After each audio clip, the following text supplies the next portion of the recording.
The silver moonlight cut through the temple's broken roof like a blade, illuminating the woman kneeling on the cold stone floor. Seraphine's knees ached from hours of prayer, her thin dress offering no protection against the chill that seeped up from the ancient marble. "Please," she whispered for the 100th time that night, "Mother Moon, I beg you, set me free." Outside the crumbling temple walls, she could hear the distant sounds of celebration, music and laughter from Lord Malakar's estate, where her fate was being decided without her consent. Tomorrow, she would be sold. Not at a common auction block, but in the refined cruelty of noble bargaining. Lord Malakar had grown tired of her, the orphaned ward his household had been burdened with since her father's death. The debts her father left behind made her little more than property to be traded. Seraphine pressed her forehead to the stone, tears streaming silently down her cheeks. "I'll do anything," she breathed. "Accept any fate. Just not this. Not him." He was Lord Varen, a man 3 times her age with cold eyes and a reputation that made servant girls disappear. He had offered the highest price for her hand, and Malakar had accepted without hesitation. The moonlight suddenly intensified, flooding the temple with silver brilliance. Seraphine gasped, raising her head. For a moment, just a moment, she could have sworn she saw a woman's figure in the light, ancient, beautiful, and terrifying. "Your prayer is heard, child.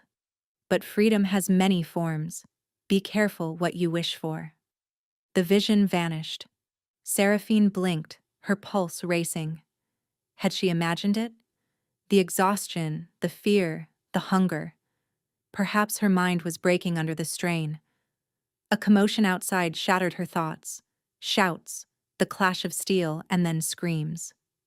Seraphine scrambled to her feet, pressing herself against the temple wall as the sounds of violence grew closer.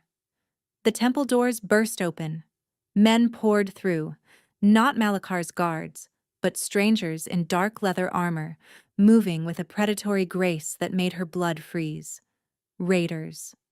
The northern territories had been restless for months, but no one believed they would strike this deep into the kingdom. Seraphine tried to run, but rough hands caught her arm and dragged her into the chaos outside. The village was burning. Malakar's estate was under siege, flames licking at the windows where moments ago nobles had been dancing. She was thrown to her knees in the courtyard, surrounded by other captured villagers. The raiders moved among them, separating the young from the old with brutal efficiency. "This one." A boot nudged her chin upward, forcing her to look at the man who had spoken. He was enormous, towering over the other raiders, with shoulders broad enough to block out the burning sky behind him. A scar ran from his left temple to his jaw, and his eyes. Gods. His eyes were the color of molten amber, almost gold in the firelight. Crouched before her, studying her face with an intensity that made her skin prickle. "What's your name?" His voice was deep, rough, accented in a way she couldn't place. Seraphine refused to answer, meeting his gaze with all the defiance she could muster. She would not cower. Not to Malakar, not to Varen, and not to this savage. Something flickered in those amber eyes. Surprise? Respect? "Brave," he murmured. "Foolish, but brave." He rose and turned to his men. "This one comes with me." "Kale." Another raider approached, his tone urgent. "We don't have time. The king's soldiers are half a day's march away. We need to take what we came for and go." The man called Kale didn't take his eyes off Seraphine. "Plans change."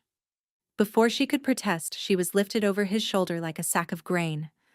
Seraphine screamed, kicked, clawed at his back, but he moved as if she weighed nothing, carrying her toward a massive black horse waiting at the edge of the burning village. "Let me go," she shrieked. "I'm nobody. I'm worth nothing to you." Kale paused, turning his head slightly. "You're wrong about that," he said quietly. Then he mounted the horse with her still struggling in his grip and spurred the beast into the darkness. They rode through the night. Seraphine fought until exhaustion claimed her, until her fists grew weak and her screams faded to whimpers. The man holding her said nothing, but at some point, his grip shifted from restraint to something almost protective, cradling her against his chest as the horse thundered north.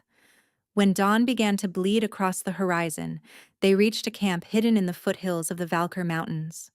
Tents stretched across a shallow valley, hundreds of them, and the people who emerged to greet the returning raiders were not the savages Seraphine had expected. There were women and children, elders tending cook fires, young men practicing with wooden swords. A community, a clan. Kyle dismounted, pulling her down with him. His men gathered around, speaking in that same strange accent, casting curious glances at her. "Take her to my tent," Kale ordered. "See that she's fed and given clean clothes. No one touches her. No one speaks to her. Is that clear?" The command in his voice was absolute. The men obeyed instantly. As Seraphine was led away, she looked back over her shoulder. Kale stood watching her, those amber eyes never wavering. And in that moment, with the rising sun turning his dark hair to bronze and the mountain wind whipping his cloak around him, she saw something that made her stumble. The other raiders were bowing. Not casually, but deeply. Reverently. The man who had stolen her from her burning village wasn't just a raider. He was their king. 3 days passed in Kale's tent, and Seraphine learned nothing. The space was surprisingly comfortable, thick furs covering the ground, a brazier that kept the mountain chill at bay, and meals that arrived 3 times daily, far better than anything Malachar had ever allowed her. But comfort meant nothing when she was still a prisoner. She paced the tent's confines like a caged animal, counting the steps, testing the canvas walls for weaknesses, and plotting escape routes that dissolved the moment she remembered she was surrounded by warriors in unfamiliar territory. The worst part was the silence. No one spoke to her, just as Kale had ordered. Servants brought food and water with downcast eyes. Guards changed shifts outside her tent without a word. She was drowning in questions with no one to answer them. Why had he taken her? What did a northern king want with a worthless ward? And why, when she closed her eyes at night, did she see those amber eyes burning in the darkness? On the 4th morning, the tent flap opened and Kale entered. Seraphine scrambled backward, pressing herself against the far canvas wall. He looked different in daylight, less like a demon from her nightmares and more like a man. A terrifyingly large man with a predator's grace, but a man nonetheless. He carried a bundle of fabric in his arms, which he set on the small table near the brazier. "You need proper clothes," he said without preamble. "The mountain winter is coming. That dress will kill you." "Then let me go home and it won't be your concern." Something tightened in his jaw. "You have no home." Malachar's estate burned to the ground. The man himself fled south with what remained of his gold. Seraphine felt the words like a physical blow. Burned. Gone. Not that she had loved that place, but it was the only world she knew. "And Lord Varen?" she heard herself ask. Kale's expression darkened. "Dead. He tried to fight when we came for the supplies. Fought poorly." He paused, studying her face. "You don't seem grieved." "He was going to buy me like livestock," Seraphine said flatly. "Forgive me if I don't mourn." Something shifted in his eyes. Surprise. Reassessment. "You were to be sold to him? Tomorrow, today now. I don't know anymore." Seraphine laughed bitterly. "I prayed to the moon goddess for freedom. I suppose this is her idea of a jest, trading one cage for another." Kale went very still. "What did you say?" "I said I prayed for—" "To whom?" Seraphine frowned at the intensity in his voice. "The moon goddess. The night you attacked, I was in her temple begging her to save me from that marriage." She shook her head. "Foolish. The gods don't answer prayers from nobodies."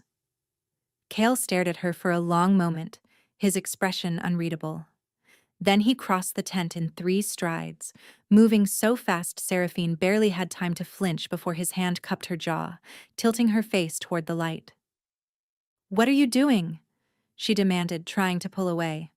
Your eyes, he murmured. I thought it was a trick of the firelight, but they're truly silver. I've never seen that color before. Seraphine's pulse quickened. She had always hated her eyes. Too strange, too unsettling. Malachar had called them witch-marked and forbidden her from meeting the gazes of his noble guests. Let go of me, she whispered. Kale released her immediately, stepping back as if burned. Something like regret crossed his face. Forgive me. I forgot myself. He turned toward the tent flap, and Seraphine felt an inexplicable surge of panic at his leaving. Questions she hadn't meant to ask tumbled out. Why am I here? What do you want from me? Kale paused, his back still turned. I don't know yet. That's not an answer. He looked at her over his shoulder, and for just a moment, she saw something beneath the king's mask. Uncertainty, confusion, and something that looked almost like fear. No, he agreed quietly. It isn't. Then he was gone, leaving Seraphine alone with more questions than before, and the lingering warmth of his touch still burning on her jaw. Over the following days, Seraphine earned small freedoms: permission to walk the camp under guard, to breathe fresh mountain air instead of the stuffy confines of the tent. Her guard was a young warrior named Tovin, barely older than she was, with kind eyes and a tendency to forget he wasn't supposed to speak to her. The healer's tent is over there, he said one afternoon, pointing to a large structure near the camp's center. Old Marin runs it. She's strict, but fair. Saved my brother's life after the Battle of Thornwood.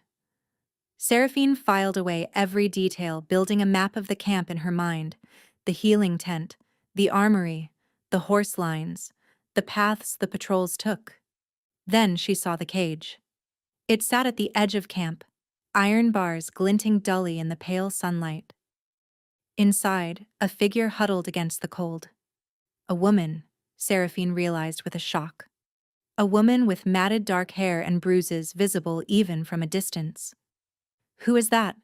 Seraphine demanded. Tovin's face closed off. Nobody. She's clearly somebody. Why is she caged like an animal? She's a traitor, Tovin said reluctantly. Ilara. She was one of us once, part of the inner circle. Then she sold information to the Southern King. Good people died because of her. Seraphine stared at the cage.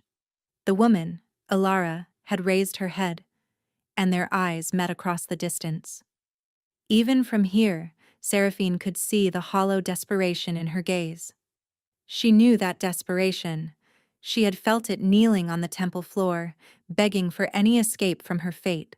That night, Seraphine couldn't sleep.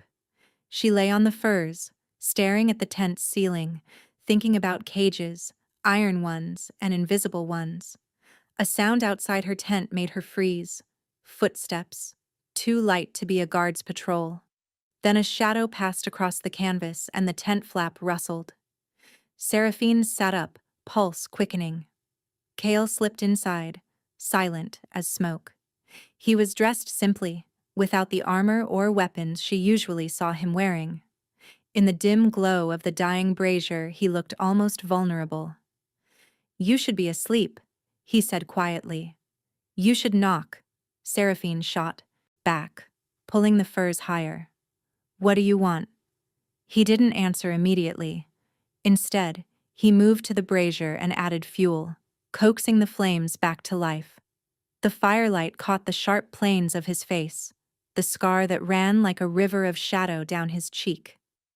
I saw you today, he finally said, watching Ilara's cage. Seraphine's mouth went dry. Is that a crime? No, but the way you looked at her, like you recognized something in her. He turned to face her. Tell me about your prayer to the moon goddess. Every detail. It wasn't a request, but somehow it didn't feel like a command either. More like a plea. Seraphine found herself speaking before she could stop herself. The temple. The moonlight. The woman's voice that might have been a dream. Kale listened without interrupting, his expression growing more intense with each word. When she finished, silence stretched between them. What does it mean? Seraphine asked. Why do you care about my desperate prayers? Kale's hands curled into fists at his sides. Because among my people, the moon goddess isn't just a figure in old stories. She's real. She speaks to us. She chooses our fates. He paused, and when he spoke again, his voice was rough. And she chooses our mates. The word hung in the air between them. Mates. I don't understand, Seraphine whispered.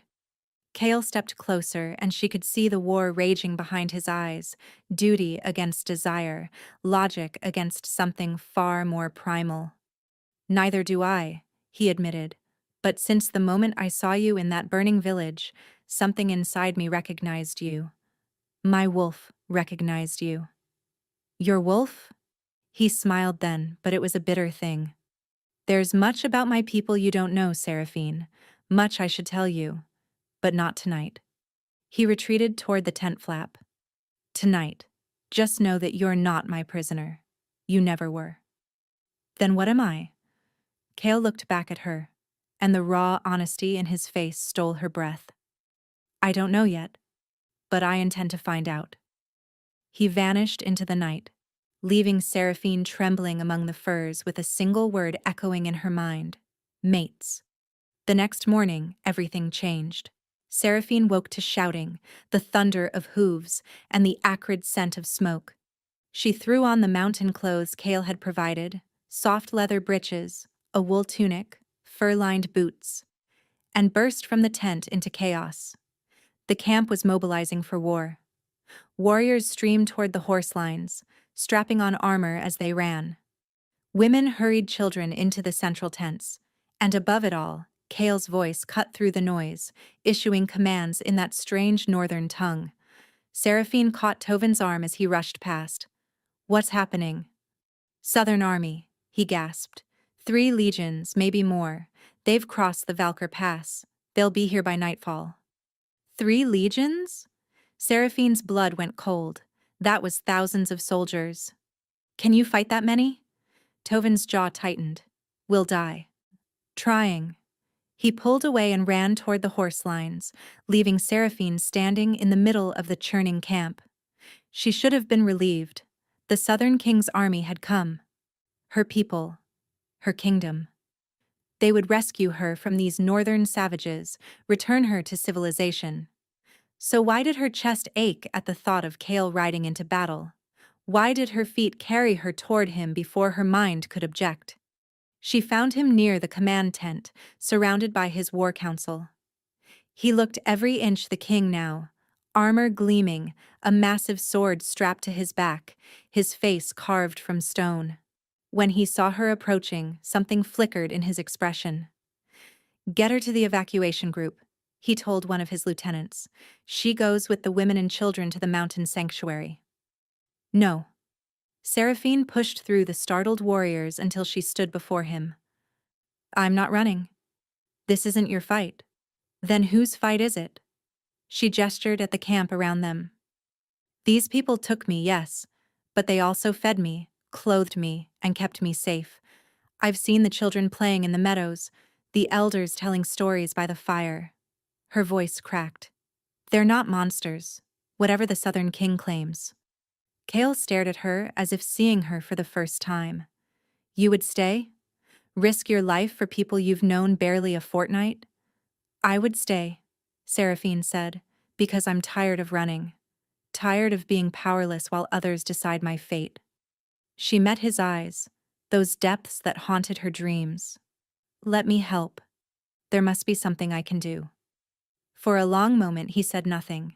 Then, so softly only she could hear, why do you make everything so complicated? Before she could answer, a horn blast shattered the air. One of the scouts came racing into camp on a lathered horse. They're not waiting for nightfall, he shouted.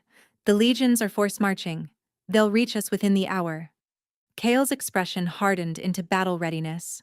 He turned to his council, issuing rapid orders that sent warriors sprinting in all directions.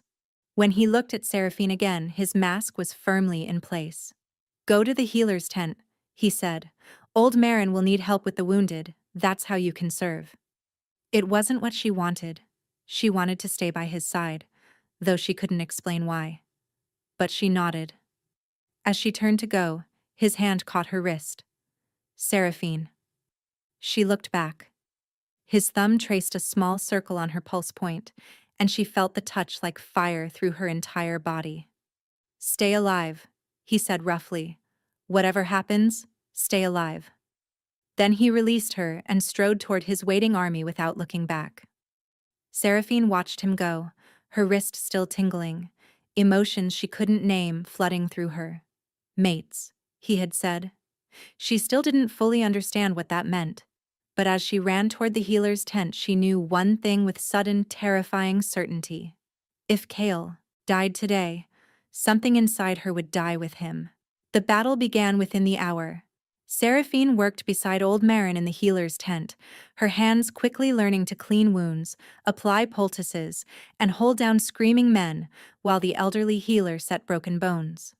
The sounds of combat were distant at first, clashing steel, war cries, and the occasional boom that Marin called Southern fire powder. Then the wounded started arriving.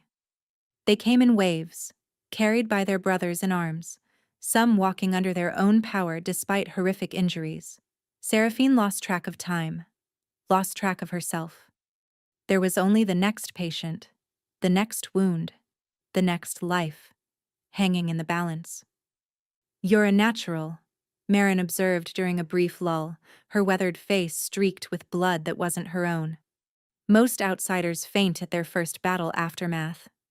I've seen worse than blood, Seraphine replied grimly, thinking of the things Malachar had done to servants who displeased him. Violence doesn't shock me anymore. Marin gave her a long, measuring look. The king was right about you. Right about what? But before Marin could answer, the tent flap burst open and Tovin stumbled in, supported by two other warriors. His face was ashen, and his leg— gods, his leg was nearly severed below the knee. Marin! One of the warriors shouted. He needs you now. The healer rushed over, but Seraphine could see from her expression that the situation was grim. Tovin had lost too much blood. The wound was too severe. I can slow the bleeding, Marin said, but I can't save the leg. And if the wound festers, then he dies. The warrior's voice broke. He's my little brother. Please. Marin shook her head helplessly. I'm sorry. I don't have the power to— I do. The words came from Seraphine's mouth before she realized she was speaking. Everyone turned to stare at her. I don't know how I know, she continued, her hands trembling. But I can feel something inside me. Something that wants to help. Marin's eyes narrowed. What do you mean, child? Seraphine couldn't explain it. Ever since Kale had mentioned the moon goddess, since he'd touched her wrist this morning, something had been stirring in her chest. A warmth, a pressure, a power she'd never known she possessed. She knelt beside Tovin's ruined leg and placed her hands over the wound. Please, she prayed silently. Please let me help him. The warmth in her chest exploded outward, flooding down her arms and into her palms. Luminous energy burst from her hands, bright, pure, and impossible. Seraphine heard gasps around her, but she couldn't stop now. The light was pouring into Tovin's wound, knitting flesh, sealing vessels, doing what no mortal healing could do. When it was over, Seraphine collapsed backward, drained to her core. Tovin's leg was saved, scarred and weakened, but attached. Healing. What are you? Tovin's brother whispered. Seraphine looked down at her hands, still, faintly glowing with that impossible radiance. I don't know, she breathed. Marin crouched before her, taking her face in weathered hands. I know, the old healer said quietly. I've seen this only once before, in the old stories. You carry the moon goddess's blessing, child. Her voice dropped to a whisper. You're a moon-touched. Before Seraphine could ask what that meant, a deafening roar shook the tent. Not human. Something primal, ancient, terrifying, and somehow impossibly familiar. She ran outside and stopped dead. The battlefield had transformed. Where there had been two armies locked in combat, now there was chaos of a different kind. The Southern soldiers were fleeing in terror from something that moved among them like death incarnate. A wolf. But not any wolf. A creature the size of a warhorse, with fur as black as midnight and eyes that blazed like molten gold. Kale, Seraphine realized with a shock that nearly stopped her heart. That's Kale. She watched him tear through enemy soldiers, watched other wolves join him. His warriors, she understood now, all of them capable of this impossible transformation. This was what he'd meant. My wolf recognized you. Seraphine's legs gave out beneath her as the full truth crashed over her. She hadn't been captured by raiders. She had been claimed by wolf shifters, and their king believed she was his fated mate. The battle ended at dusk. Seraphine stood at the edge of the healer's tent, watching the wolves return. One by one they crossed the blood-soaked field and shifted, bones cracking, fur receding, until men and women stood where beasts had been moments before. Naked, exhausted, but alive. She searched for the massive black wolf, her pulse thrumming against her ribs. Where is he? Where is Kale? Then the crowd parted. Kale walked through his people, still in human form, wearing only a cloak someone had thrown over his shoulders. Blood covered him, some his own, most belonging to enemies.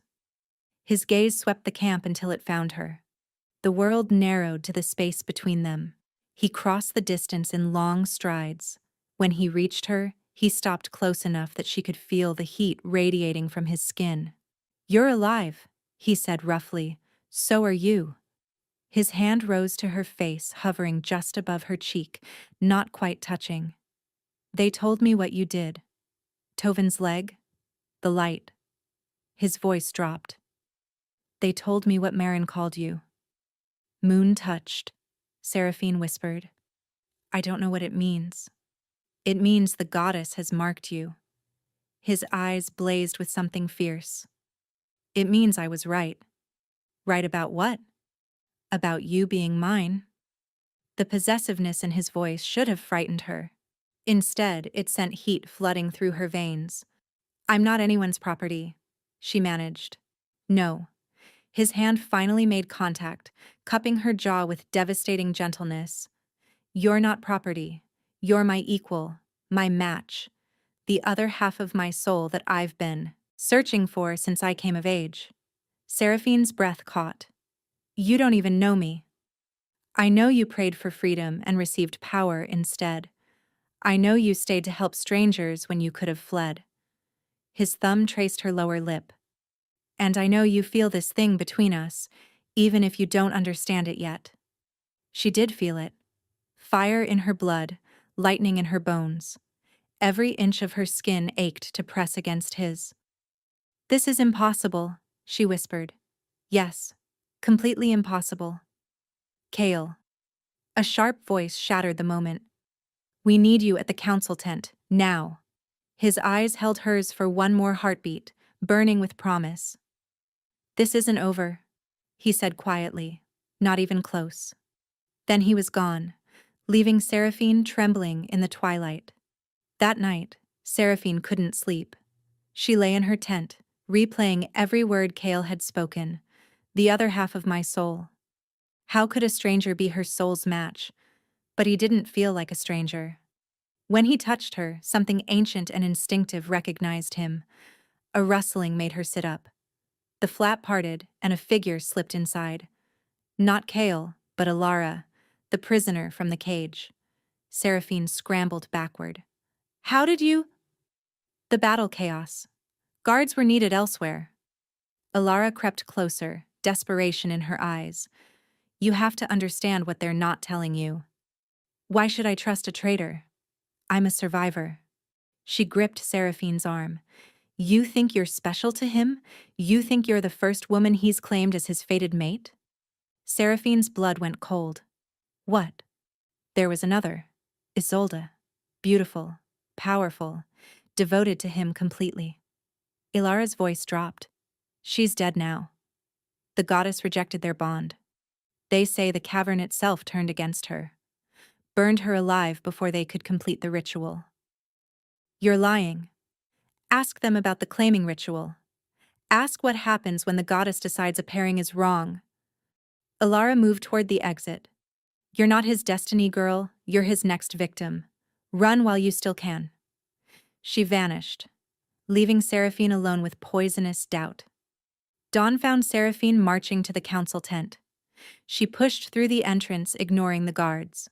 Kale sat at the head of a long table surrounded by advisors. I need to speak with you. Alone. The council filed out reluctantly.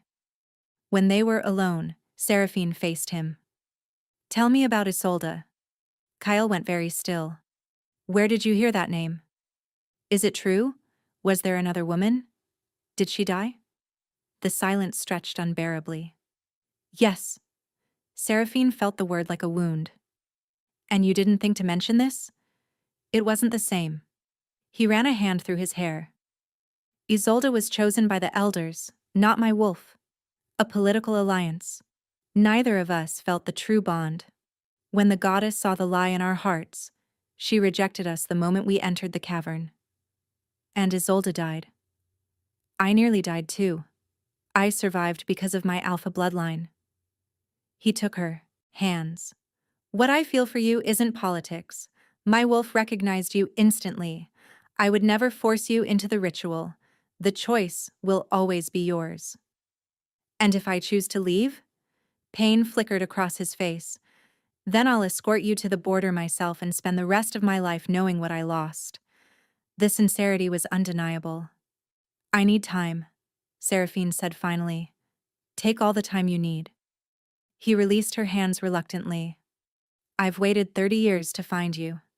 I can wait longer. 2 weeks passed since the battle, and the camp had finally begun to recover. Seraphine threw herself into learning everything she could about her new abilities. Old Marin became her teacher, guiding her through ancient texts that described the moon-touched. Mortals blessed by the goddess with the power to heal, to see truth, and in rare cases, to bridge the gap between human and wolf. The last moon-touch died 300 years ago, Marin explained one afternoon. Many believed the goddess had abandoned us. Your appearance is more significant than you realize. Significant how? There's a prophecy. Marin traced a line of faded text. When the wolves face extinction, she will come. Silver-eyed, goddess blessed, to heal the wounds of centuries and unite what was broken. Seraphine's stomach tightened. She had wanted escape from a forced marriage, not cosmic purpose. Yet she couldn't deny the rightness she felt when she healed. The power came easier now. She had saved 6 more warriors, mended bones, cured infections that should have been fatal. And always, she felt Kale's presence. He kept his distance, honoring his promise. But the bond between them had grown. She could sense his emotions now, faint echoes that whispered through her chest. When he was proud, she felt warmth. When he was lonely at night, she felt an ache so profound it brought tears to her eyes. The attack came without warning. Guards had relaxed. Patrols had thinned. The perfect moment for a stealthier strike. Seraphine was gathering herbs at the stream when something slammed into her from behind. She hit the ground hard and found herself staring up at Lord Malachar. There you are, he sneered. Ilara sent word of your location. The Southern King believes your blood holds the secret to destroying these beasts permanently. His hand closed around her throat. Be a good girl and come quietly. No. The power erupted without conscious thought. Malachar screamed as energy threw him backward, his hands blistering. Seraphine scrambled to her feet, radiance crackling around her. What are you? He gasped. Something you should never have touched. She ran toward the sounds of battle. The scene was chaos. Southern soldiers fighting wolves, strange black smoke rising from poisoned weapons that made shifters howl in agony. She saw Tovin go down, saw warriors collapse mid-shift as poison consumed them, and she saw Kale, fighting in wolf form, magnificent and terrible. But a poisoned spear caught his flank, and black corruption began spreading through his midnight fur. No, no, no, no. Seraphine threw herself between him and the soldiers. The power that exploded from her was nothing like controlled healing. Raw and ancient, it knocked soldiers off their feet, purged poison from wounded wolves, and filled the camp with blinding radiance. When it faded, she collapsed. The last thing she saw was Kale's wolf limping toward her with anguished golden eyes. Seraphine woke in the sacred caves, the ancestral home of the wolf clans. "You nearly burned yourself out," Marin said. "Another minute and you would have died. You've been unconscious for 3 days. And Kale? Alive. But he refuses to leave your side, refuses to eat or sleep. His wolf has been unstable since the attack. Take me to him." They moved through winding stone passages lit by phosphorescent moss, deeper into the mountain's heart. Finally, they reached a vast cavern dominated by a pool of water that glowed with inner luminescence. Moonlight streamed through a crack in the ceiling far above. At the pool's edge sat a massive black wolf. He turned at their approach. His fur was matted, his eyes wild with grief. When he saw her, a sound escaped him, half whine, half howl, that echoed through the cavern. "He thought you were dying," Marin said quietly. "The bond let him feel your life force fading. It broke something in him." Seraphine released Marin's arm and walked toward him on unsteady legs. "Kale." He didn't shift back. Instead, he pressed his massive head against her stomach. Through the bond, she felt his emotions: relief, anguish, desperate love, and beneath it all, a fear so profound it stole her breath. Fear of losing her. Seraphine sank to her knees, wrapping her arms around his neck, burying her face in his fur. "I'm here," she whispered. "I'm alive. I'm not going anywhere." The wolf made that sound again, heartbreaking and raw. She held him tighter, feeling tears stream down her cheeks. In that moment, surrounded by ancient stone and sacred moonlight, Seraphine finally stopped fighting. She loved him. Gods help her, she loved this wolf king who had stolen her from a burning village and shown her a world she never knew existed. The bond wasn't a chain. It was a choice. Her choice. And she chose him. Dawn found them still by the sacred pool. Kale had shifted back to human form sometime during the night, and they had talked until their voices grew hoarse. He told her about his childhood, his mother's death, the weight of leadership thrust upon him too young. She told him about her father's debts, Malakar's cruelty, and the years of surviving rather than living. They shared wounds, and in sharing, began to heal them. Now they sat side by side, watching the moonlight fade from the pool as sunlight began to creep through the crack above. "The claiming ritual," Seraphine said quietly. "Tell me what it involves." Kyle tensed beside her. "You don't have to." "I want to know." He was silent for a long moment. "It happens here, in this cavern, under the full moon. We both enter the sacred pool, and the goddess judges our bond. If she accepts us, the mating marks appear, one on each of our bodies, mirror images of each other." His voice dropped. "If she rejects us, the pool turns to fire. The unworthy one burns." Seraphine absorbed this information. "And with Isolde? We never even made it to the pool. The rejection hit us the moment we entered the cavern." Pain flickered across his face. "The goddess knew our bond was false before we did. But ours is real." It wasn't a question. Kale turned to look at her, hope and fear warring in his eyes. "You believe that?" Seraphine took his hand, intertwining their fingers. "I feel you in my chest, Kale. Every emotion, every heartbeat. When you were wounded in the battle, it felt like someone was carving pieces out of my soul." She brought his hand to her cheek. "I don't understand all of this yet. I may never understand it completely. but I know what I feel is real. Seraphine. Her name on his lips was a prayer. What are you saying? I'm saying yes. She smiled through the tears threatening to spill. I choose you. I choose this bond. I want to complete the claiming ritual. Kale's control shattered.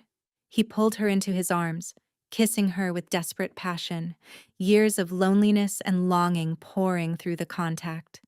Seraphine kissed him back with equal fervor, her hands fisting in his hair, her body pressing against his. When they finally broke apart, both breathing hard, his forehead rested against hers. The full moon is tonight, he said roughly. We don't have to rush. I don't want to wait. She pulled back enough to meet his eyes. I've spent my whole life waiting. For rescue, for freedom, for someone to decide my fate. I'm done waiting. I want to claim my destiny. Something fierce blazed in his expression. Then tonight, you become mine. Tonight, she agreed, we become each other's. The hours until moonrise passed in a blur of preparation. Marin helped Seraphine bathe in sacred oils that smelled of moonflower and cedar. She was dressed in a simple white gown that left her arms and feet bare, her silver eyes lined with dark kohl in the traditional style. You understand the risks, Marin said, as she arranged Seraphine's hair. I understand. And you choose this freely? No pressure? No coercion? Seraphine met the old healer's eyes in the polished bronze mirror. I choose this more freely than I've ever chosen anything in my life. Marin nodded slowly, something like peace settling over her weathered features. Then the goddess will smile on you. I'm certain of it. When darkness fell and the full moon began its ascent, Seraphine walked alone through the torch-lit passages to the sacred cavern. The path was lined with clan members, warriors, elders, children, all watching in respectful silence as she passed. She was not afraid. The cavern had transformed. Hundreds of candles floated on the sacred pool's surface, their flames reflecting off the water like earthbound stars. Moonlight poured through the crack above, stronger now than during the day, illuminating the space with ethereal radiance. Kale waited at the pool's edge. He wore nothing but loose white trousers, his scarred torso bare, the tribal markings of his bloodline visible on his arms and chest. When he saw her approaching, his breath caught audibly. You're beautiful, he said hoarsely. So are you. They met at the water's edge, hands finding each other automatically. Behind them, the clan gathered at the cavern's entrance, maintaining respectful distance. Are you ready? Kale asked. More than ready. Together, they stepped into the sacred pool. The water was warm, almost hot, and it seemed to glow brighter at their presence. They waded toward the center, where the moonlight fell most directly, until they stood chest-deep in the luminous water. Seraphine could feel the goddess's attention like a weight on her skin. Ancient, infinite, knowing. Kale took both her hands, facing her fully. I, Kale of the Silverclaw bloodline, Alpha King of the Northern clans, claim this woman as my fated mate. His voice rang through the cavern with absolute certainty. My wolf chose her. My heart chose her. My soul recognizes her as its missing half. I will protect her with my life, honor her with my devotion, and love her through every obstacle this world or the next presents. The water around them began to swirl, responding to his vow. Now it was her turn. Seraphine squeezed his hands, letting every wall she had built over years of survival crumble away. I, Seraphine of no great bloodline, daughter of no noble house, claim this man as my fated mate. Her voice shook but held strong. I came to him a prisoner and found myself freed. I came to him broken and found myself healed. His wolf called to something in my soul that I didn't know existed, and now I cannot imagine my life without him. Tears streamed down her face. I will stand beside him in peace and in war. I will give him my trust, my loyalty, and my love for as long as the goddess grants us breath. The moonlight intensified until it was almost blinding. Seraphine felt something building in the water around them, the goddess's judgment, preparing to fall. This was the moment. Accept or reject. Life or death. Please. She prayed silently. Please let this be real. Pain exploded through her shoulder blade. Seraphine cried out, but Kale caught her, held her upright as fire carved itself into her skin. Through their bond, she felt him experiencing the same agony, the same mark burning into his flesh. Then, as suddenly as it began, the pain stopped. The moonlight dimmed to its normal gentle glow. The water stilled. And when Seraphine looked at Kale's chest, she saw it. A mark directly over his heart, shaped like a crescent moon. Wrapped around a howling wolf, his hand found her shoulder blade, tracing the matching mark that now adorned her own skin. She accepted us, he breathed, wonder filling his voice. The goddess accepted us. Joy exploded through Seraphine, her own and his, magnified through the completed bond until she couldn't tell where her emotions ended and his began. They were no longer two separate souls. They were one. A howl rose from the cavern's entrance as Kale's wolf spirit sang its triumph. The clan took up the cry, dozens of voices raised in celebration that echoed off the ancient stones. But Seraphine barely heard them. She was too busy pulling her mate, into a kiss that said everything words could not. When they finally broke apart, Kale lifted her easily into his arms. "Where are we going?" she asked, laughing. "Away from here." His eyes blazed with possessive heat. "I have waited 30 years to find you, Seraphine. I intend to spend the rest of the night showing you exactly what that means." She wrapped her arms around his neck, pressing her lips to his ear. "Then stop talking and start showing." His growl of response vibrated through both their bodies. Behind them, the sacred pool glowed with the goddess's blessing as the Alpha King carried his moon-touched mate into their future together.